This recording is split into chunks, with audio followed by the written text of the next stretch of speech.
Looking back at the phone. Oh, summer days back outside.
Welcome to Academy of Tone 264.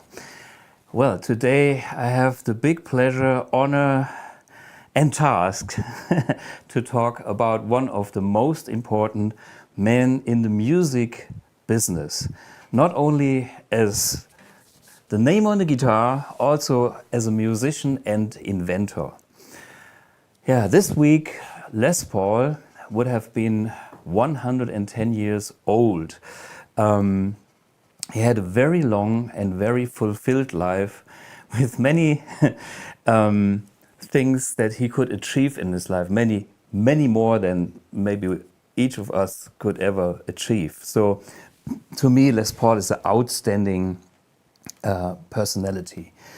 In this episode, I try to shed some light on the details of the different aspects of Les Paul, the musician, the inventor, and of course, guitars.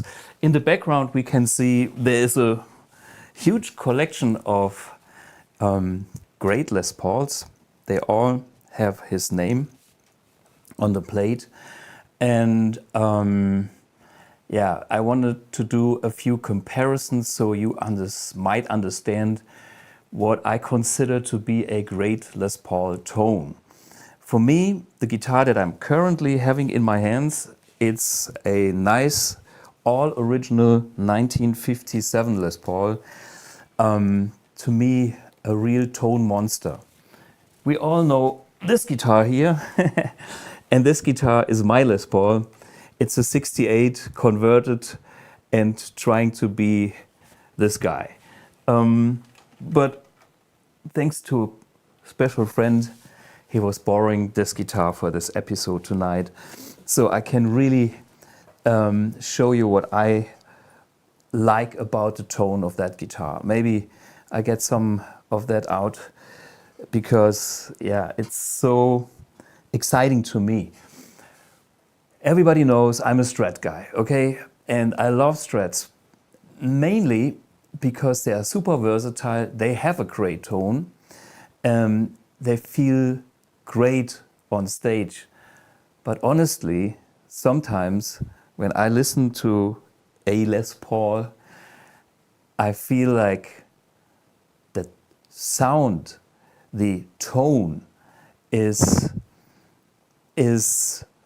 bigger, is more vocal, whatever. It is something that really excites me in a way. And I played a tune by Gary Moore, who was both a great Strat player and a great Les Paul player, but I think he made the Les Paul sing like no other. I mean, he played, for many years, he played the Greenie, that Peter Green 59 Les Paul with that flipped neck pickup.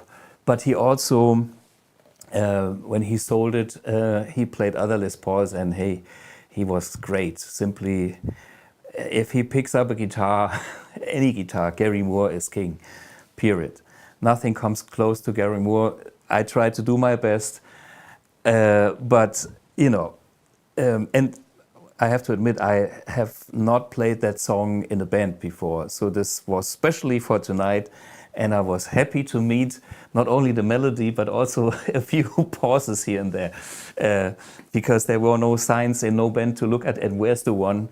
It kind of worked. Anyway, Gary Moore is one of the guys that made the Les Paul sing and scream. And he touched me first with a Strat, with a 61 Strat. That's maybe the reason why I do have a 61 Strat as well. But when he plays Les Paul, there's nobody like him. Or there was nobody like him. Yeah, let me explain a little bit what I like about a Les Paul, especially we heard that singing sound, but the foundation of the guitar is still the wood. Can you hear that? When I have another one, maybe that's lower. That's mine. Maybe, I don't know if you can hear that. Well, it's not too bad. And if you have some of the modern guitars, they have a lower resonance. That's a C. So there are guitars with lower resonance, and I kind of like the ones with the higher the resonance, the more defined the tone is. Okay, next thing is, of course, that is all original 50, and that means 50s wiring.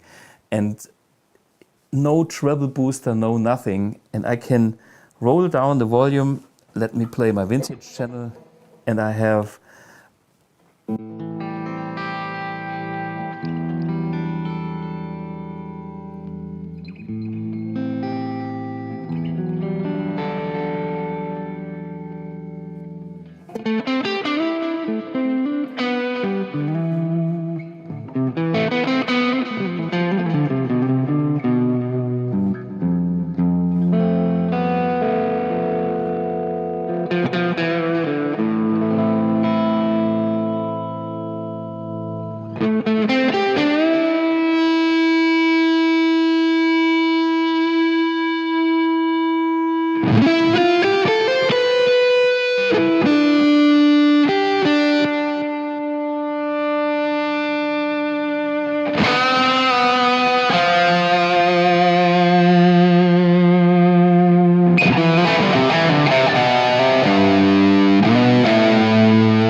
these are real PAF humbuckers, PAF, patent applied for, the first generation of humbuckers.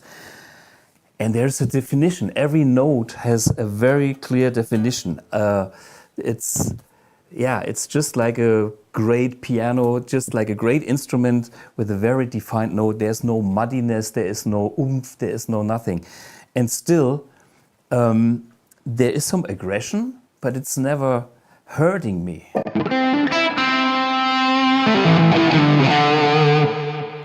I show it to you on the clean channel, maybe.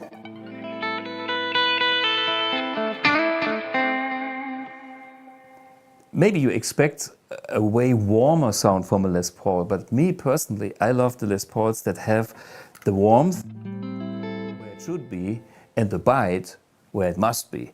Without the bite, I can't do my thing.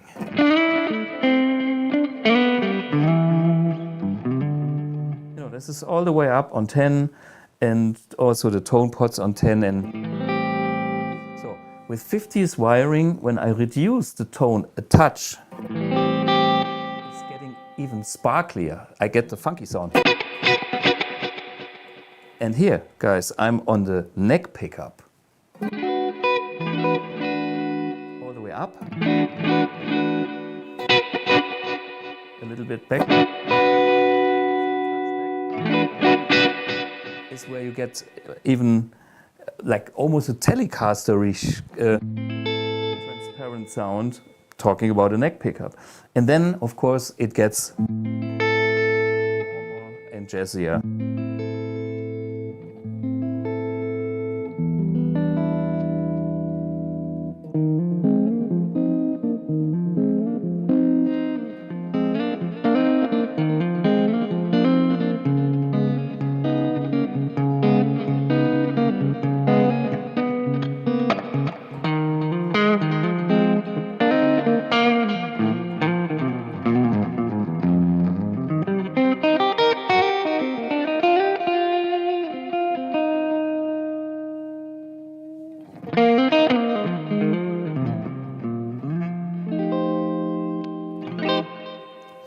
Okay, the combination of neck and bridge all the way up.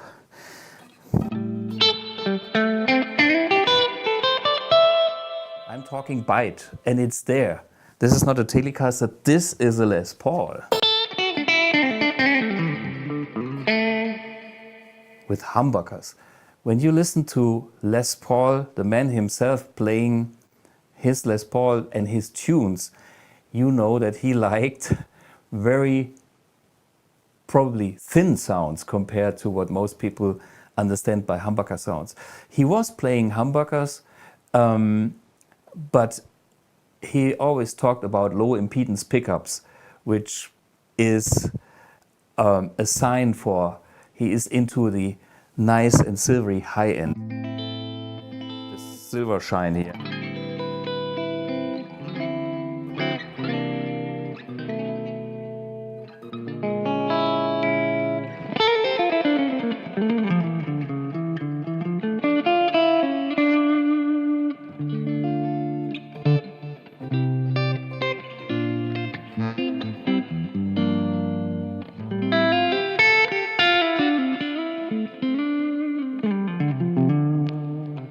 Okay, the bridge pickup.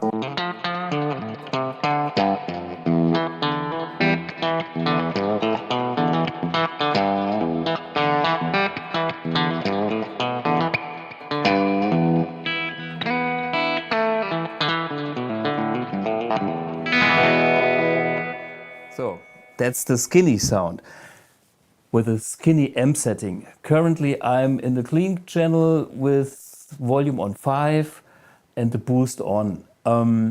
Let me switch for the vintage channel, maybe switch the boost off.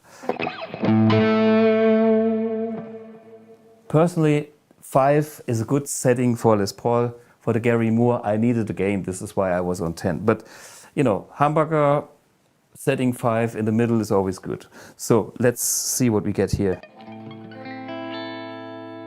I'm all the way up and the sound is clean.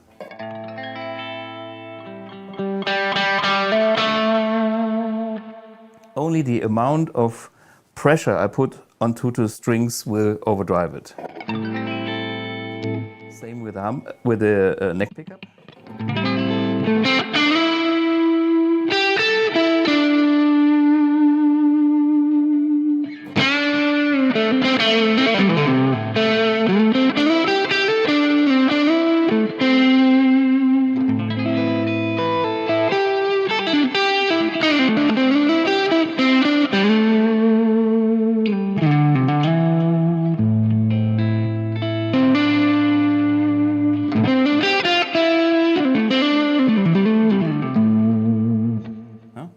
That's for me tonal quality. I was using actually the cabinet, the stack 1980, and let me go back for my personal preference, the 1970 mid position, middle position, because now you will hear the tone will be even warmer, which is more my taste. But for the Gary Moore song, I chose a little extra bite. Yeah, because that's the Gary Moore tone. That is the same guitar, the same amp setting, just a different speaker here.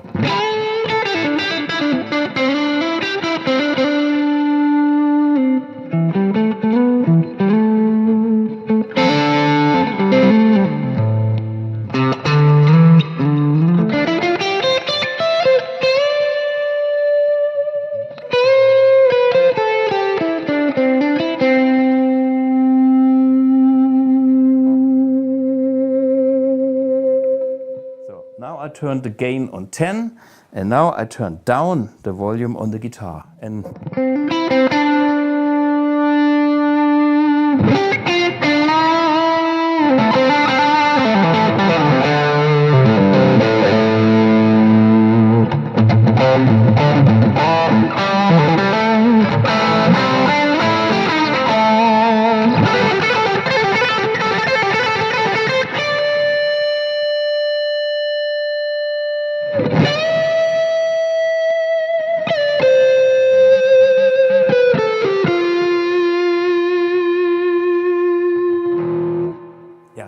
what I like about such guitars is they're always ready to sing. You just have to play a melody and let the note sustain, and the guitar gives you that sustain. Of course, in combination with the amp. Gary Moore used a lot of gain. I like it, but that's the next challenge. You have to deal with the gain, and you have to find a setting where the pickups are not yet feedbacking or squealing. Especially you can see when Gary was playing that he always has his hands on the volume controls and dialing in the perfect amount.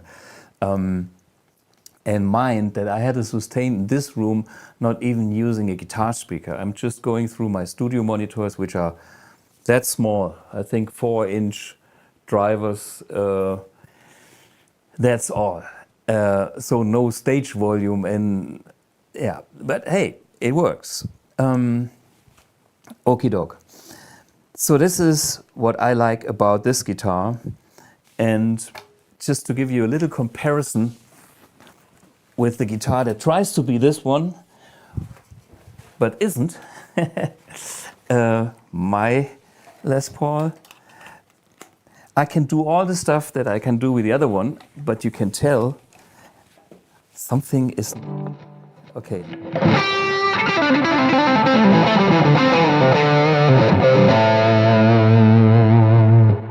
With gain, no problem.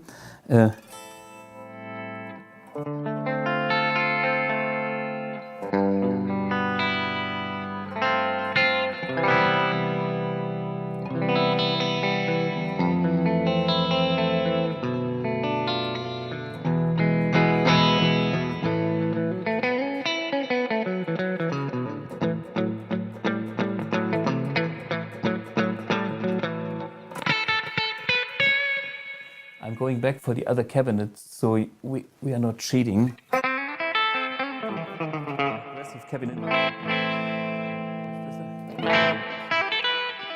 But you can tell, on the clean side, the other guitar simply wins in any aspect. And that's why Andreas Kloppmann, my dear friend, will get this guitar on this weekend to make me a new set of pickups.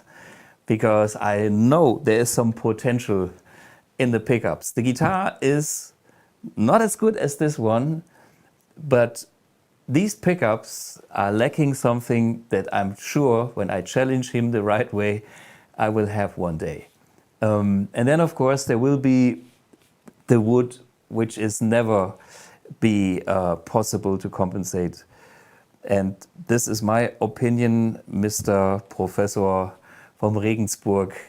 We know who I'm talking about. And yeah, I would love to have not a problem with wood on guitars, but unfortunately, wood does matter. And there are limits to the quality of an instrument, not only by the pickups, but also by the wood. And we will get there, and I will prove that, because I have learned that lesson the hard way my whole entire life. Otherwise, I would have the best instruments in the world because I just needed the best pickups. And then I totally understand it's 1% here and 1% there. There are other toys which are also equally as important, like the bridge. The ABR1 bridge is the thing. And there's a guy, Mr. Schwartz, who is somebody who actually shreds the original to analyze the components of exactly the material, whatever. I have no cobalt and you name it, ingredients for making this. And all I know, hardware is also important to get to the perfect tone. And all these factors add up. Maybe the pickups are 30%, whatever, and the wood is 20%, and the pots are, but if something is not right, we are losing the potential. And if everything is right, we get great instruments like this one. For me, this guitar here is an exception. It simply stands out because there are so many parameters being at the right place. And that's making a great instrument, in my opinion. Okay. Yeah. The more gain I use, the easier it gets. Let me show you. When I go and play my heavy stuff on the classic channel, is this the one?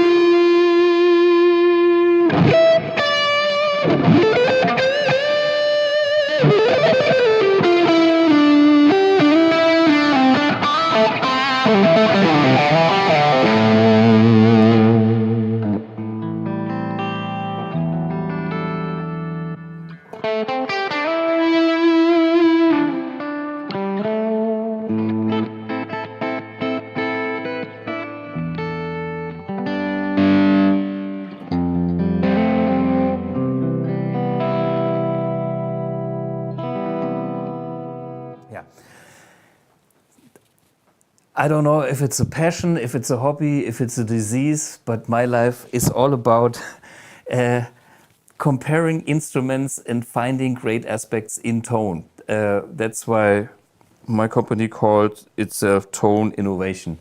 And tone is one thing. But let's talk about innovation as well.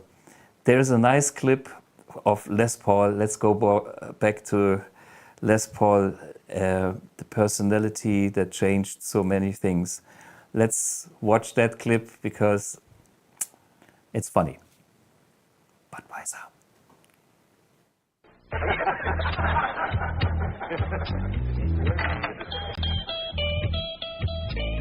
Sounds pretty good.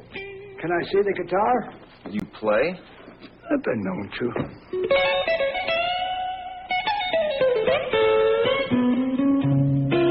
That's cool. What's your name? It's on your guitar. Since 1873. Original Coors, pure and simple. Yeah, I kind of like that clip. Well, my answer to this is, my name is on my amp. Les Paul is on the guitar. My name is on the amp. Anyway, but when we talk about Les Paul, I mean, we have those holy grail guitars that wrote history, and there's a long history behind it.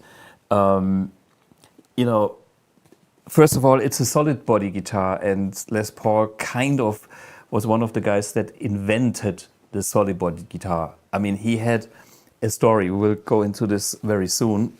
Then he was a great musician, and he also invented studio gear because he was just a curious guy that was bitten by the bug of curiosity. What is this? And playing the guitar and sounds. I feel like I'm a pretty similar kind of guy. Of course, grown up in a different era.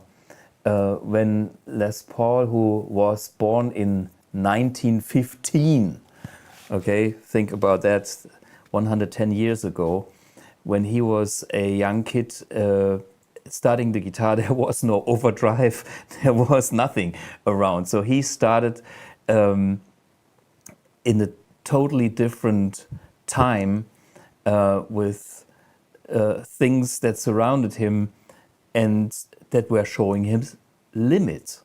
And out of his curiosity, I believe, he tried to break the boundaries and find new things.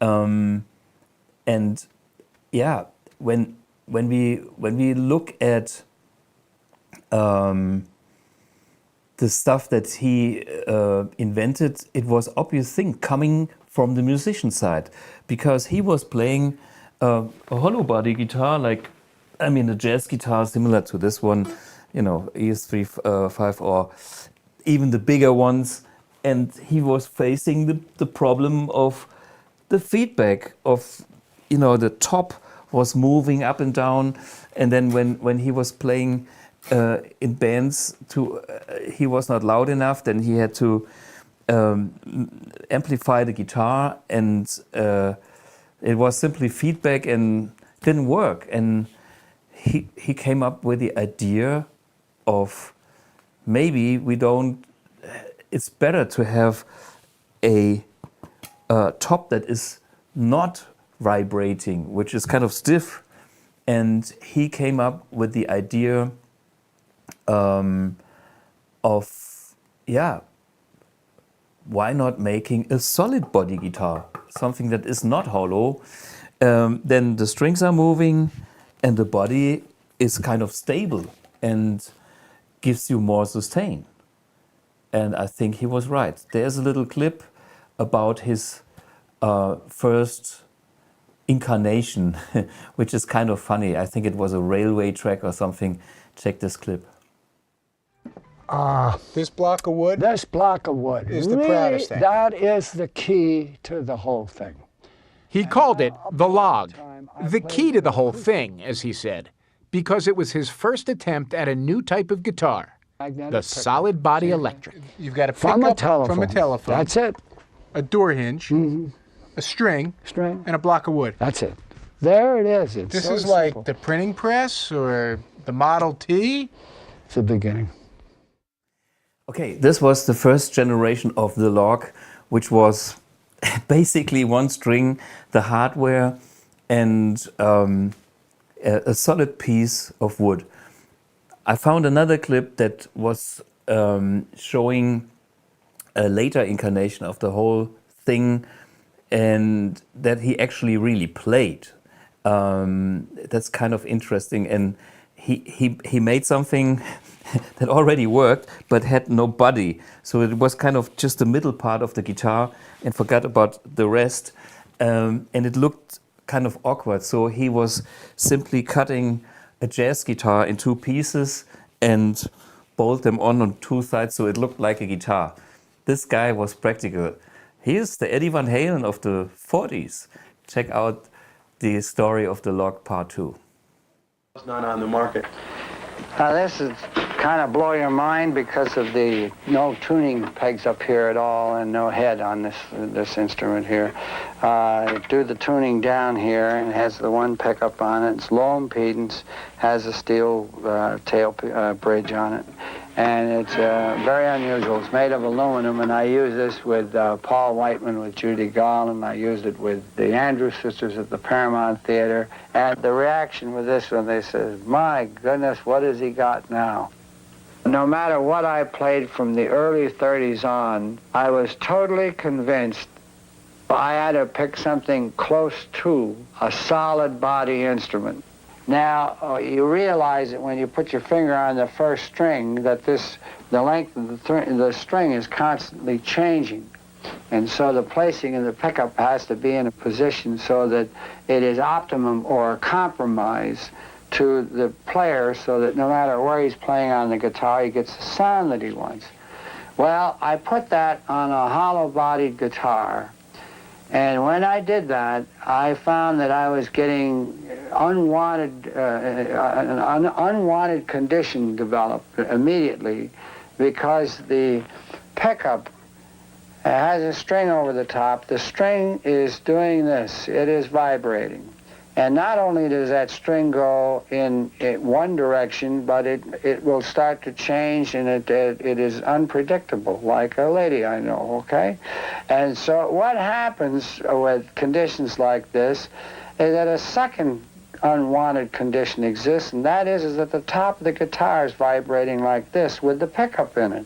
So you got a string doing this and a pickup going up and down on the top of the guitar, and saying, hey, only one thing should move, just the string, and not the pickup. So that was where the idea came of taking this whole thing and changing it into something that was fixed.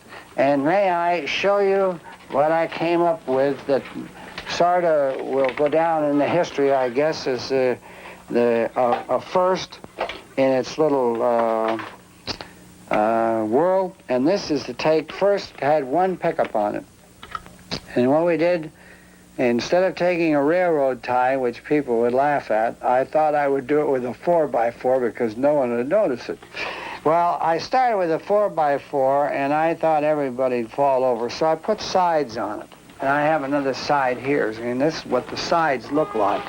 And these sides just plug onto here, and you screw them on, then you go on your job and you play. When it's screwed on there, it resembles a guitar. It's telling you it's a guitar.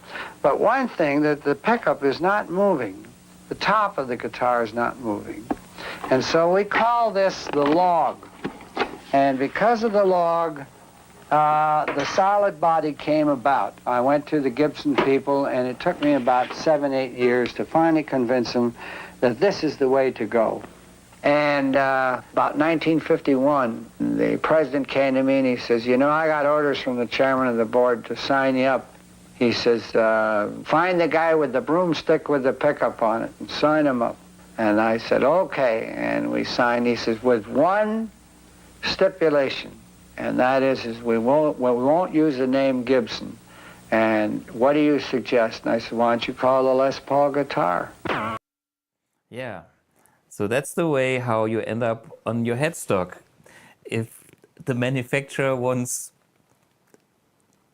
is not too convinced and maybe thinks, we put his name on there. If it if it goes if it doesn't go well, then we can blame it on him. Well, luckily it went well for Les Paul, and he deserves it. The other aspect, also what I can smell in between the lines, is Leo Fender releasing the Telecaster in '51 was also a big factor having success. So there's a little competition going on there, because like 10 years before Leo, Les Paul already had that solid body prototype, showing it to Gibson. And then, you know, once Fender had some success, Gibson thought, well, we probably should do something not to lose the business. So a little bit of competition is always good for inventions and logical progressions in development. But that also goes along with the guitar player Les Paul, and that's something I think a lot of guys that know Les Paul guitars don't know, that this guy was a killer artist. He was a shredder. He was not only somebody that knew a few chords, no, he was, I would call him the Steve Vai of the 40s and 50s. He was living on another planet mentally. The licks that he came up with so fast, the arrangements that he did, like big band style arrangement and harmonization of melody lines, way ahead of the time, like very futuristic. I do have a little clip of Les Paul shreds.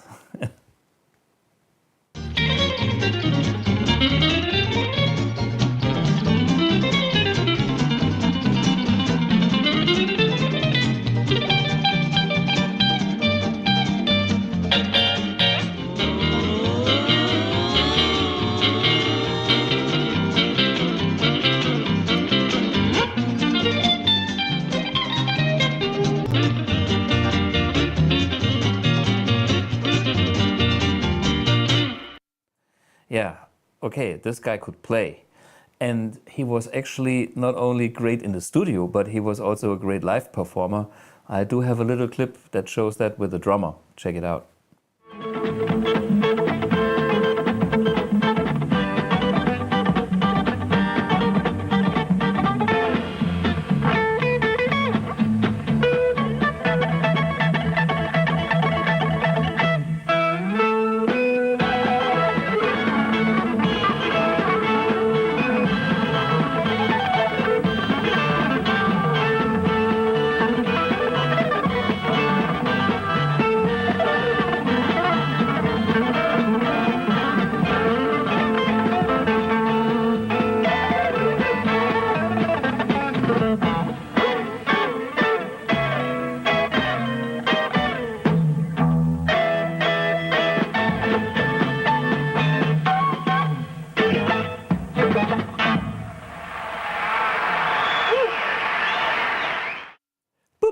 What a guy. You can tell this guy had first humor. He was ambitious, passion, everything. And there was a little trick, a special device on his guitar, this black box, which was a very advanced thing. This is what he was using to have extra guitars coming from when he wasn't playing the lead line himself. But he explains that a little later.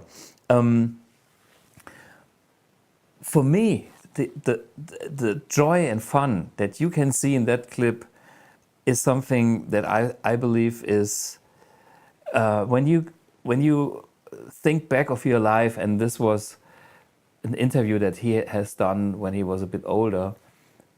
He was reflecting on things, and there's nothing like making music. And that's the part that we all do watching here. And no matter how proud you are of your inventions, and no matter how clever you are and whatever you have done in your life, the moments that you create on stage that you can share with the audience or with your band, I think that is magic, and this is uncomparable, and it's the most beautiful thing you can experience as a musician. Here's a little clip, Les Paul talking about this confession of a musician, I would call that. I'd like to mention here that a lot of people ask this question, if you could pick one thing, what is it that you would like to be remembered for most? And it would be very difficult because so many things are important at a certain time of your life, and your life changes all the time. And so what is a great thing at one time is no longer that important, and at a later date you've got your head on somewhere else. And I found that when we created the 8-track machine, oh, this is the greatest thing. When the solid body guitar was the greatest thing, and the echo was a great thing, and so forth and so on. And I think entertaining on the stage is a very important thing.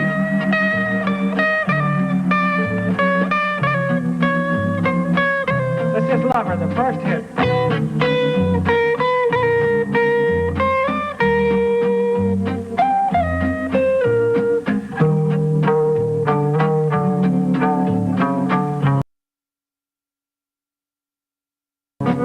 The only times that I feel like if there is a heaven, playing on the stage is probably one of the only times that I feel like if there is a heaven on earth, if there's a heaven on earth, that's when I'm performing. That I don't know who the president is, and I don't know who got arrested, and I don't know anything but how wonderful it is to the ends of your fingers to talk to thousands of people out there in that audience.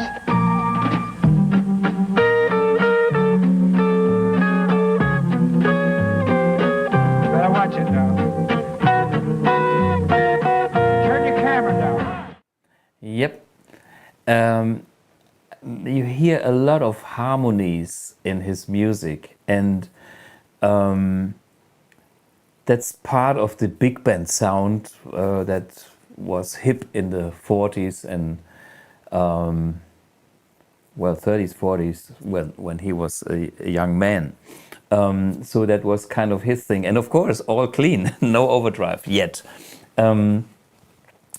But he came up with groundbreaking ideas when he started to record. He had a career as a producer, recording his own music, and he created a lot of things to get things done. He understood technology. He knew that it's better to have a high impedance input and a low impedance device to be plugged in, that the sound is way better. So he had, I think he actually learned about electronics or electrical things from back in the day and understood all that stuff. And this is his tape machine. He invented multitrack recordings. So having a tape that had not only one or two tracks, but having several tracks. And the other thing is, once you have a machine that can record one track, he simply came to the idea of multiplying the whole thing and making from one track up to 8 tracks. And then he created a thing, sound on sound, which is something like we would call a looper these days. So we can play something and record it and then loop the whole thing and play on top of that, and use that and play on top of that then again. In the old days, it was like one track that you recorded your whatever rhythm guitar, and then you had another guitar layering tracks, I would call that. There's a little clip I found about the looper, or they called it sound on sound recording. Yeah, let's watch that studio clip. I have here on my guitar It's an invention of mine, this little black box. It's called the Les Pulverizer. And listen, you can laugh all you want, but Radio Shack and Sears Roebuck are trying to get a hang of this thing. They'd like to have this little box, this little black box of mine. It's my invention. With it, I can take it and multiply my guitar into an orchestra. Okay, now here we go.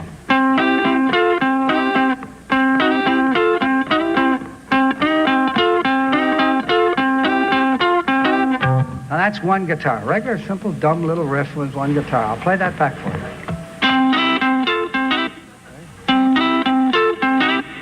Now that's pretty fast, isn't it? Okay. Now what I'll do is I'll add a bass part to that, and then you'll hear two guitars. Now this is adding a bass to the part you just heard.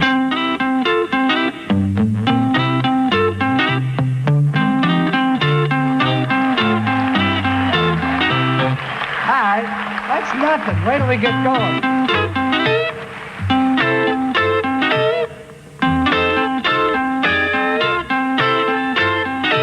Now that's three guitars. I figured that out all by myself.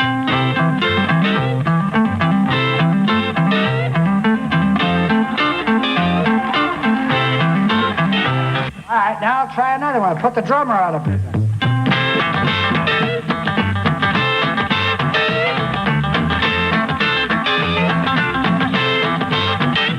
Kidding. Come on in and join me, okay?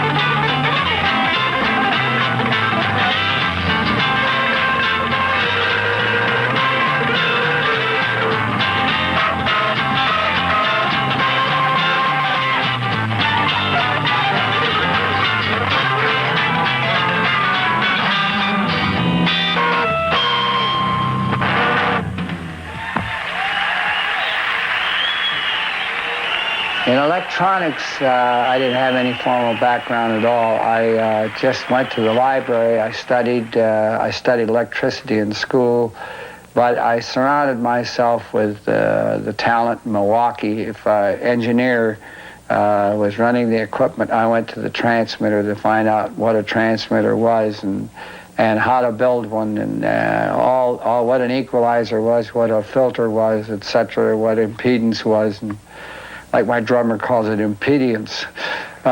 It didn't take long before I was hooked on electronics, and they wed together so wonderfully that today, the young generation, I don't think you can find a guitar player that isn't into, or a musician for that fact, that isn't into electronics in some form, because he's got to record it.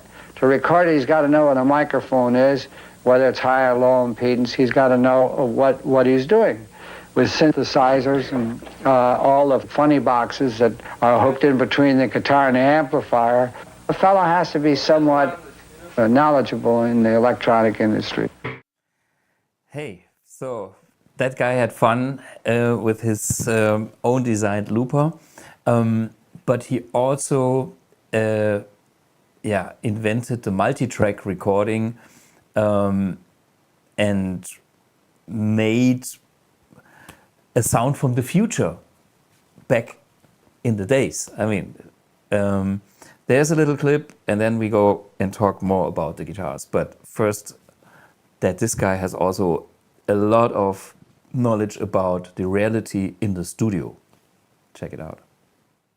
This is the 8-track, the original multiple machine that I drew up on an envelope and was turned down by Westrex, and Ampex decided to go ahead and build one. And the first multiple recording is where you play a part and then you add a part to it, and you're playing two parts, one person. I did with my mother's player piano, where I was punching the holes in it. The second one was with two recording lathes, where I'd record a record here, a guitar, and then play that record back, and then record myself live with the record, and then put it onto another record. That was the second way. And the third way is where I added a fourth head to a 3-track mono tape machine, Then the idea hit me, and I said, I know where it's at. It's to stack up this machine with all 8 tracks. And by making an 8-track machine, you can individually put 1 on 1, 2 on 2, 3 on 3. I can record each part individually. Then the idea came about to conceive a 16-track, which was nothing more than an extension of the 8-track. And so by developing that technique, I can remember when all Hollywood was in my backyard because of this new sound, and that's what they called it. I remember Capitol Records, we called a meeting, and they said, what are we going to call this sound you have with the multiple tracks and the echo and the phase shifting and so forth and so on? What are we going to call this close miking technique and so forth and so on, direct to disc and so forth and so on? I said, why don't we call it the new sound? Yeah, he was creating the new sound, multitrack as well. And okay, we are more or less guitar players that eventually record stuff, and therefore the recording is as important as the playing, but we don't do it like as much as we do play. But I think it's very important to have people that solving problems in the studio, and by having a challenge to go to the next level, create new things. Okay, for me personally, there are many different Les Paul types. And this one from 57 to, well, 1960, the burst era, so to speak. Well, Goldtops were pre-burst. They used that finish to hide what's underneath. And actually that's sometimes the better guitars. I'm not saying that bursts are not as good as Goldtops, but the burst guitars, they have a maple top, and then they kind of cut it in half and flip it the way that it's kind of a mirror, and a burst looks great. This is, well, there are a few of those tops. Here you can see the top is cut in the middle, and this one here, these are kind of replicas of the real deal. That's one of the first ones, I think from 1996 or so. No, 85. Okay. So this is what a burst looks like. But to me, this guitar is particularly good. And then there is another real burst, a 1959, which I enjoy so much because that guitar, yeah, has similar character like this Goldtop here. It has that openness, it has that bite, but it also has that colorful warmth, in my personal preferred mixed balance. I was recording tons of videos for Nr1 Hamburg, Guitar Center Hamburg, for their channel, The World of Vintage Guitars. And that particular guitar, that 59, is another reference guitar, just like that 57 here. So that's always good to compare this to other guitars. I'm nerd a little bit more about the 59 before we go into totally different Les Paul types. Because for me, the burst or the Goldtop is the pinnacle of the Les Paul sound to me. Les Paul himself was sometimes maybe even preferring P90 pickups and some other weird Les Paul guitars, but to me that classic burst or Goldtop is what I enjoy the most. Yeah, let's watch a video of Nr1 Hamburg with the burst.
Hey, this is a real deal 1959 Gibson Les Paul.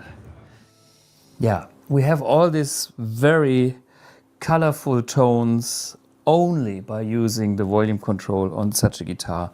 With the real PAF pickups and this guitar, it's just magic to me. So, starting with clean tones from like 1.5 here. Warm, transparent, just perfect. 2. A little smoky coming from the amp, but also the guitar has that fine character.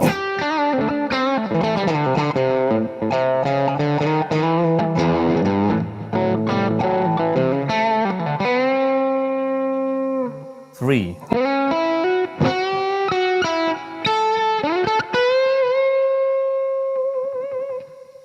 There's always sustain at hand, so there's nothing, you know, the guitar always will support you. It's like, there it is, there's your sustain, there's your tone. 5.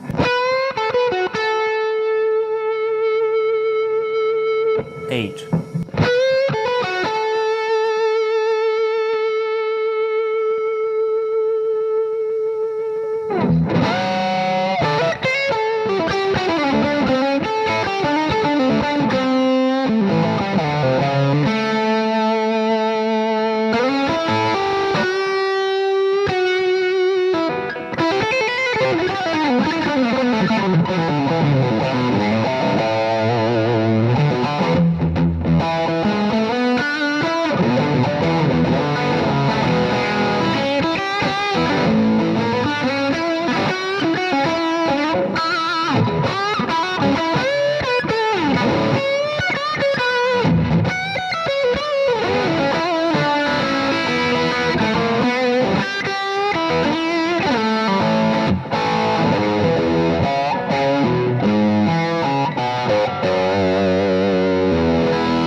Yeah, you can tell that these noises are what I do like.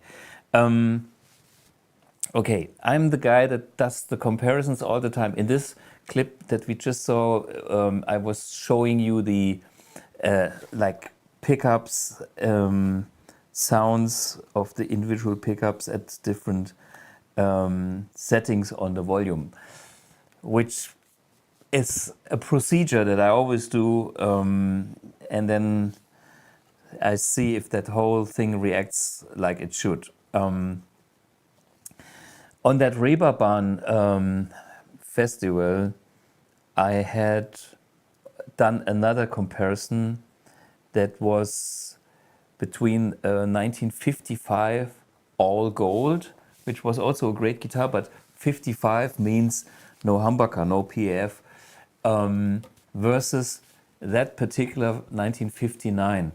And that might give you an impression on the different qualities of the P90 versus the PAF. And yeah, watch that comparison, and then we will dive into the different versions of Les Paul guitars. 55 all gold P90 versus 59 real deal PAF. Interesting. Hey, this is Gibbs Sunday. Some of my favorite Les Pauls here in the house. 59 with a Bixby, a 60, a 55 all gold, and the real deal 59 here. Hey, listen to this. All gold. I love that guitar. And I love the burst as well.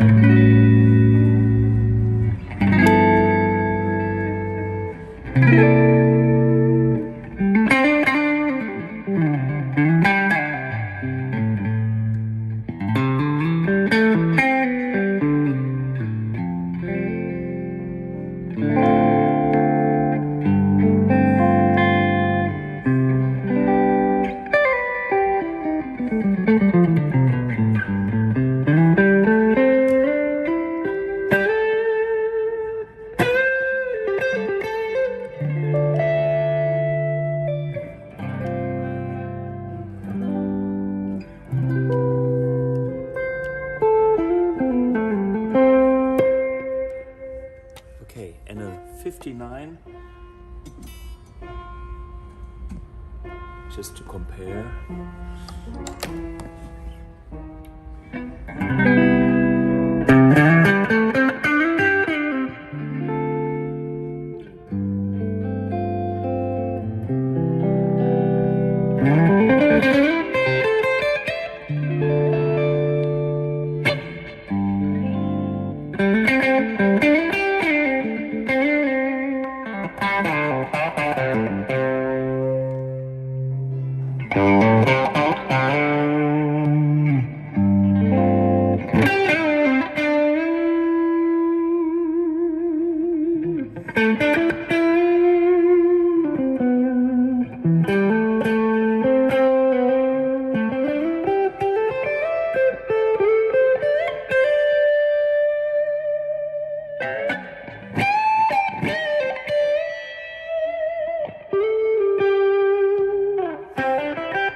There's more to come. Yeah, okay. So now you know what time it is. For me, these holy grail guitars that I don't own because I cannot afford them define the pinnacle of the electric guitar, actually. And I played many. I played many Les Pauls, as we can see in the videos, and I played many other guitars. Of course, it's not about I need a burst and all that stuff. I just want a tone, and I want to learn from that tone. It's inspiration for me. And all the money side has nothing to do. The money comes just because these guitars are so rare. They are collectible items. And the reason for that is they were not successful. I mean, they had the Les Paul in '57 here, the Goldtop, the first year with a humbucker, and they even stopped the production in 1960 because they didn't sell enough of these guitars. And that's the reason why these guitars are so expensive today. This model was paused from 60, and they continued with like 68 with the first year when that traditional Les Paul one cutaway model came back to life. And all in between, nobody wanted that guitar. They came up with this thing, SG. Well, way easier to make. It's a plank of wood and nothing super special. But of course, we have a lot of people enjoying these guitars too. Angus Young, just to name a few. Or him as Mr. SG. But the whole story with the Les Pauls started earlier with this one here, which is my 56 Junior P90, similar to that Goldtop. I just play a few notes so you know the difference here. So.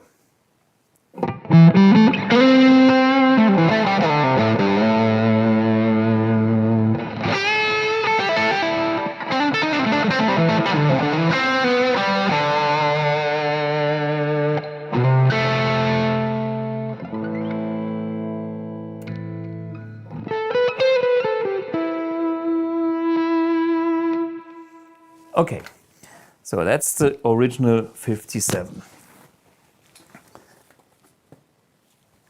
And this is what you could buy the year before. This is a 56. P90.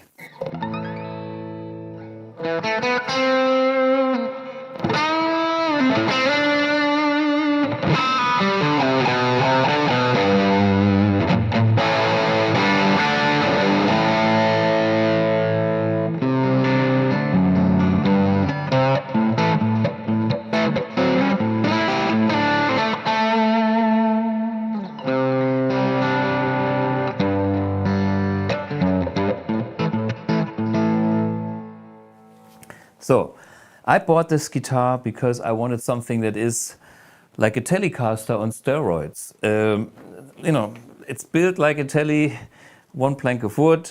I know this is not a collector. Somebody put that bridge on it and whatever, Sperso tuner or what is it? Yeah. And I use it in the studio because it sounds great.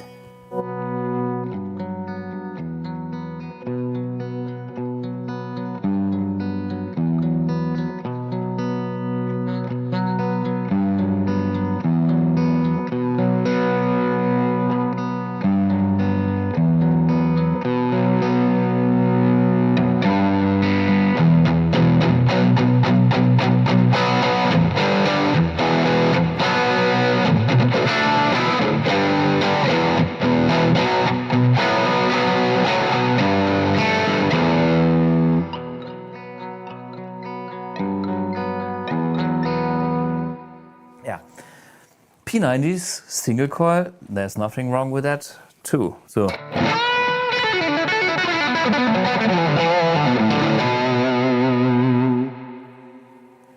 compared to the 57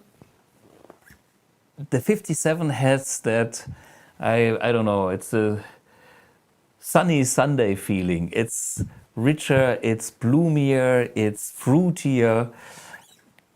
But this thing has also something to say. So there's a reason why I bought that guitar, and it was used because it was always killer on the tracks. Then let's go for this 62, I guess it is. I just bought this. I haven't really done a setup job, but yeah, got this the other week.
I know why I bought it.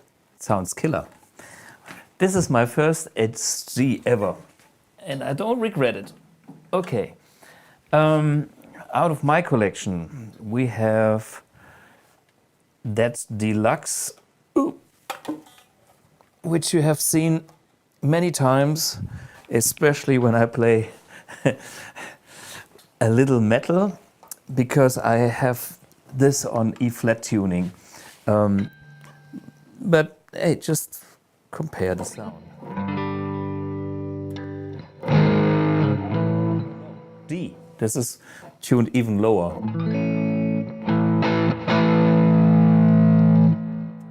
This one is using mini humbuckers, and that's also a very underrated pickup.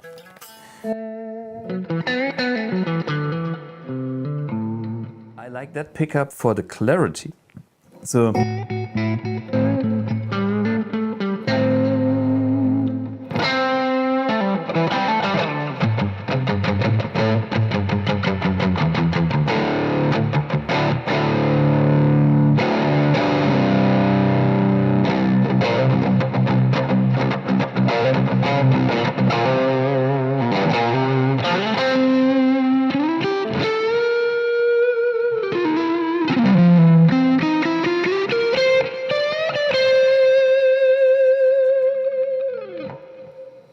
okay, also not a bad choice when you're looking for guitars that are not so expensive.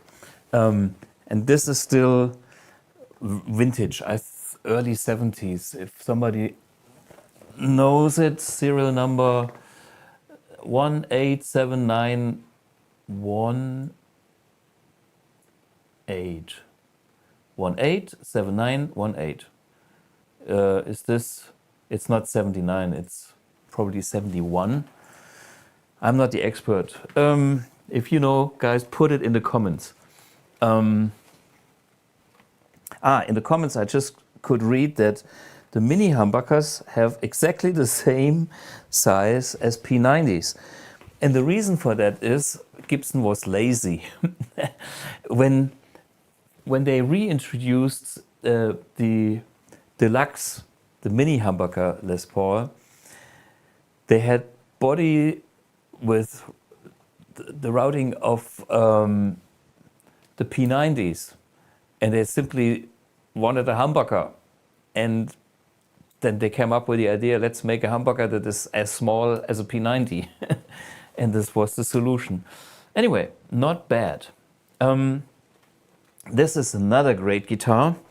Belongs to Andreas Usner. Kudos. And this is tuned to E-flat.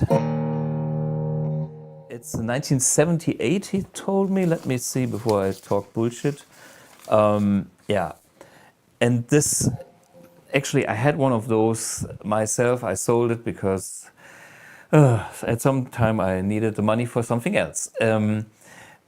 Beautiful guitar. I used that also for my heavy riffing in the studio when I was doing the session work. And this guitar,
So this guitar was mainly used for heavy sounds. John Sykes, you know, Zakk Wylde and all these guys were loving these guitars. Yeah, Black Beauty, Les Paul Custom 1978. Great guitar. Yeah, but this is like what they introduced, and then they had the remake of the traditional models, which came like this one over here.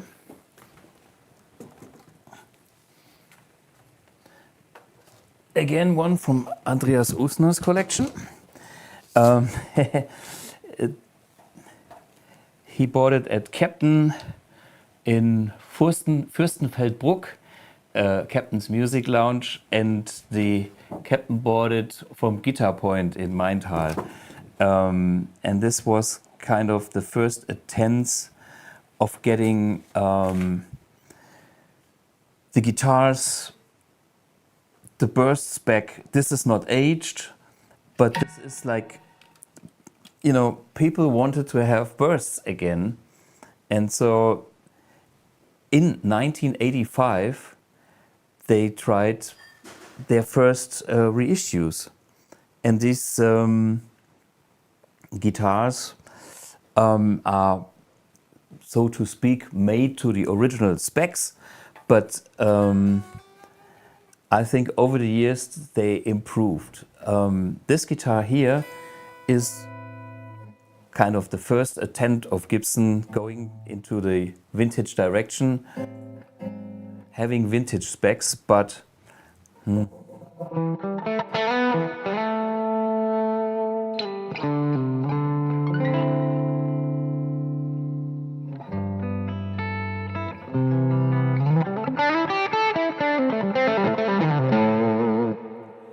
mean, you can go back in this video and listen to the real deal, and you will find out, it's okay, but to me something is not like those high-end guitars.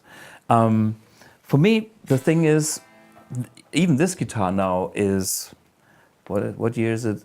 85. You know, that's 40 years old.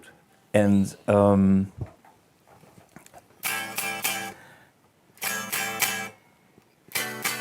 don't know if you can listen to that. I play the old one, even without the amp.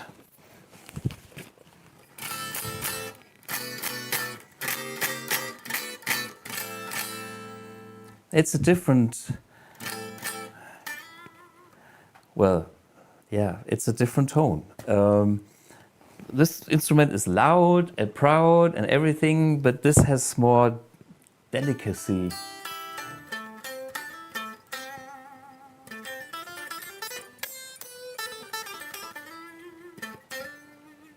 And old strings, but the character, you can hear the character of the instruments even without an amp.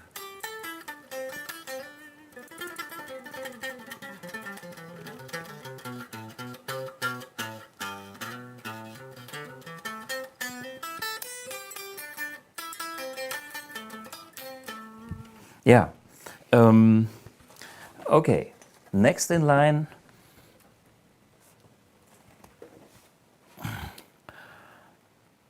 This is comes from the same source like the original 57, but this is a, what year was this? Fuck, I forgot about. But you can hear, listen to this, even without the amp.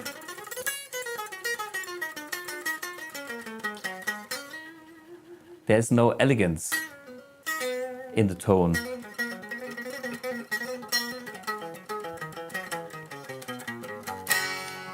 Back to this one here.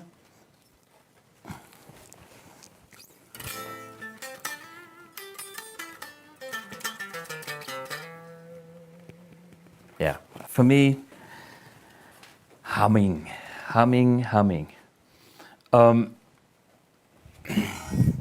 Is this 58? What is it? Collector's choice. Yeah, which one is it? CC 18. No, CC01V. If you understand that coding, it's a collector's choice. I don't know if I forgot a year. Sorry, guys. I'm bad. I should have taken some notes here. But the message is Gibson tried to reissue the Les Paul, and they tried very hard, and they improved over the years. But still, there is some magic which can't be found except you have some of those old ones. That's unfortunately my experience. And I'm striving for every little bit that I learned from the old ones to get that onto my Les Paul.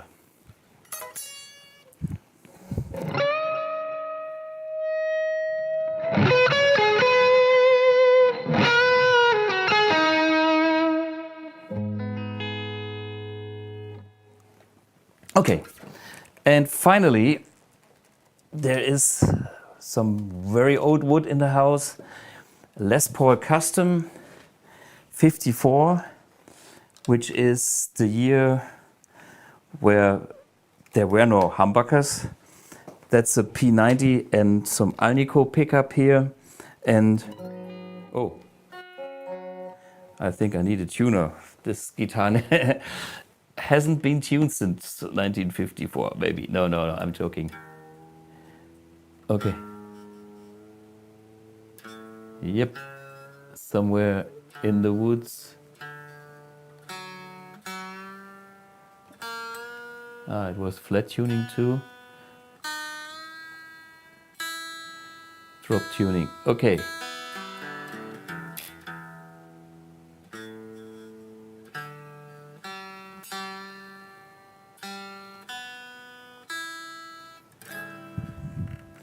Yeah, it's the fretless Wonder guitar where the frets have absolutely no height. Maybe the camera can show that, because for me it's nearly unplayable. I'm not a fan of wait a minute. Maybe can get some reflections on it. See that the frets here, they have like no height at all. Yeah, so this is why they called it the fretless Wonder. Yeah, for me it's hard bending because the strings slip.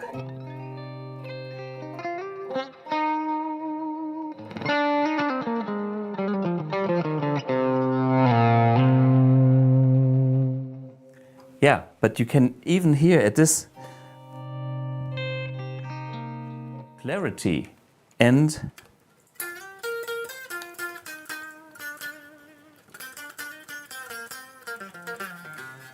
so for me there is some magic in the old guitars coming from whatever it is. We can discuss endless discussion, pickups, hardware, wood. I just know everything matters, and I want to get as much as possible into my world, but it needs to be affordable. So what I'm doing is I'm teaming up with people that analyze those aspects. Andreas Kloppmann for pickups and Gerhard Schwarz for hardware. He actually is invited to this live stream sometime this year, and we will be very, very nerdy and talk Les Paul bridges, and will show the differences you get out of different hardware.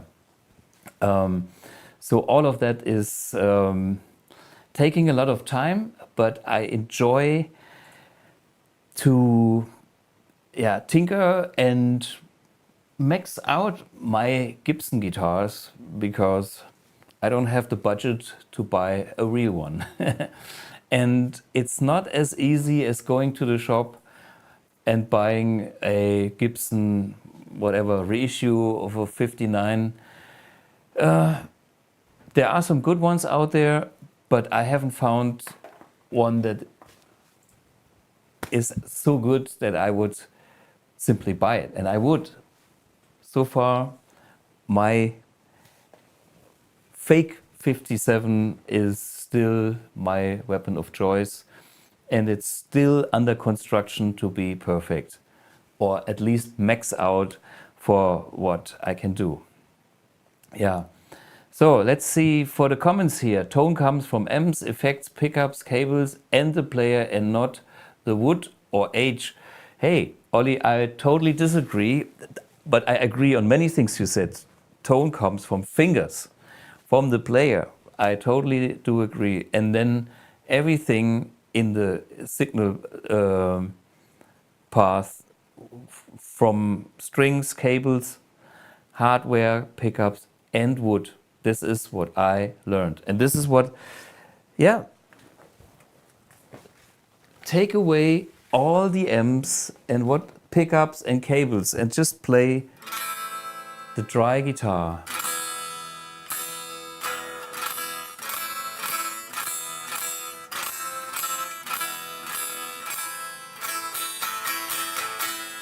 For me, there is every note is defined. You know, I just have to play a cheesy chord and I can hear that quality.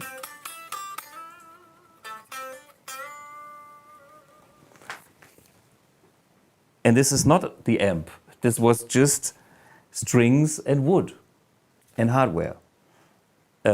Sorry. So this is why I do think wood does matter. And the other moment where I spotted that as well is when I did my BluGuitars, my master build. I have the same source of pickups, I have the same source of hardware, and by now we have, I don't know, 48 guitars or so made over the years. Most of them come from the same sources, and they actually use the same wood supplies, and even that makes such a difference. I mean, I forced Trevor Wilkinson into doing that old school hardware with the year one hardware, and I only have the feeling that the hardware is what it is, and it's very consistent. It's very close to the original, maybe not 100%, but is as close as he could get there. But the tremolo system for the Strat sounds pretty much the same because it's using the same material, blah, blah, blah. So we have all the same hardware, we have the same pickups, and the guitars sound totally different when played dry without an amplifier, and even with the pickups. And I don't blame it on the tolerances of the pickups, because I can hear the guitars without an amplifier sounding different. So that's another moment where I experienced that wood is so makes such a difference. I will maybe do an episode on that specifically. Maybe try to show you. And my life would be way easier if there wasn't a difference. So I'm not trying to say this just to be the opposite of somebody else and destroy his theory. It's just what I had to learn. And it's nothing that makes me proud. It's, you know, my life would be way simpler if I don't have to change or chase wood. Anyway, okay. There are a few questions. What do you think of Les Pauls from the early 90s? Honestly, I'm not the best guy to ask that. I played some of these years, which were pretty good. For me, I I still stick with the real deal as a reference, and that's all I can say. It's like they are good guitars, but they always lack something, and that's that's why. I couldn't find a good compromise, so I settled with mine. Your opinion means a lot to me. Thank you very much for taking the message into account, and thanks for the videos. Okay, Olli, all good, all good. I'm just sharing my experience, and there is no. Well, everybody tries to make a philosophy out of your experience, but I try to be open. Every day when I learn something new, I treat it with respect, and then I can think about it, because that's part of my job when I create the amps. And if I would say, oh, I know everything, and it's just a soft clip, or it's just a tube, and that's all it matters, and you take this tube and that transformer, and that's the best. Guys, why do I have all these tube amps here? Because they sound different, and what's the best is many aspects. It's a matter of taste, and then if you agree on a certain taste, there's a better one. And that's a personal thing, but the criteria, they are, this is what I'm thinking about, is I'm learning about the criteria over decades, and these criteria, when I have made the same experience year after year after year after year, I come to a conclusion that I kind of consolidate something.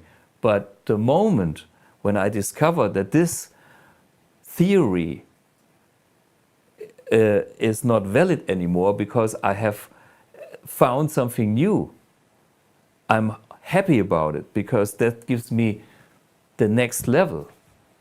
And therefore you need to be open. And that's my discussion on some opinion. There are people out there, they have an opinion, said, oh, this doesn't matter, this doesn't matter. And they try to simplify life, which is an art, and is something that you have to do to be able to manage the whole thing. But on the other hand, you also have to be open and curious, like Les Paul. And this will bring you to the next level. If he wouldn't have the idea of, or the problem of having a feedback with a hollow body guitar, he would not come up with the solid body guitar. And if he wouldn't think about sustain and maybe wood, he was choosing hardwood. He was using some wood from the railway, was said. So he was experimenting, and whatever it is, it's a little bit that is combined with other things, is leading somewhere. And the results we can see as those complex products, instruments, guitars, Les Pauls, different Les Pauls. And then on the next level, we as players can enjoy it, because I always say there's some music in the guitars for me. I pick up certain instruments and they inspire me, they talk to me, and I get a feedback from that guitar, emotional feedback, because some of the notes simply, I have something in mind and I play a guitar, and what I get back from that guitar might make me happy and delivers what I have in mind. And that's how I can enjoy all that nerdiness and that digging in deep and that learning. And I'm enjoying that very, very much. And I'm open, and I will always stay open, because looking back at Les Paul, even now we know that he invented a lot, but like the digital age made the sound on the tape loops available on every like pedal. You know, tape recorders are now part of your laptop. You can make endless track. I mean, he had only 8 tracks, but today we have endless tracks on your laptop, and you can do all kind of effects and phasing things that he was a pioneer, and we can use that, and we should be curious and invent new things and make music with the tools that are available. Sometimes it's good to have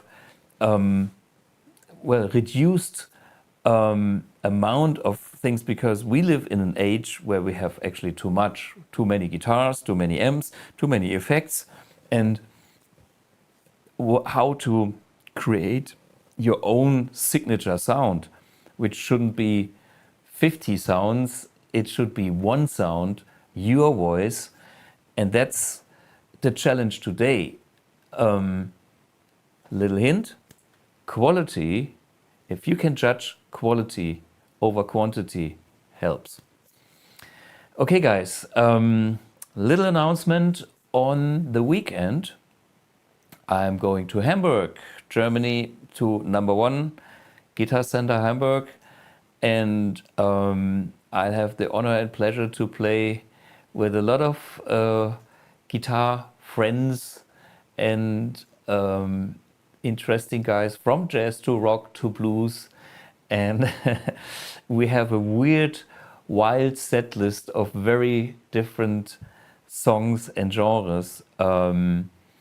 Yeah, so if you are in Hamburg, I'll be there on Friday night at Nr1's, and especially the Saturday, the whole day, which is the Crossroads Festival at the Phoenixhof in Hamburg.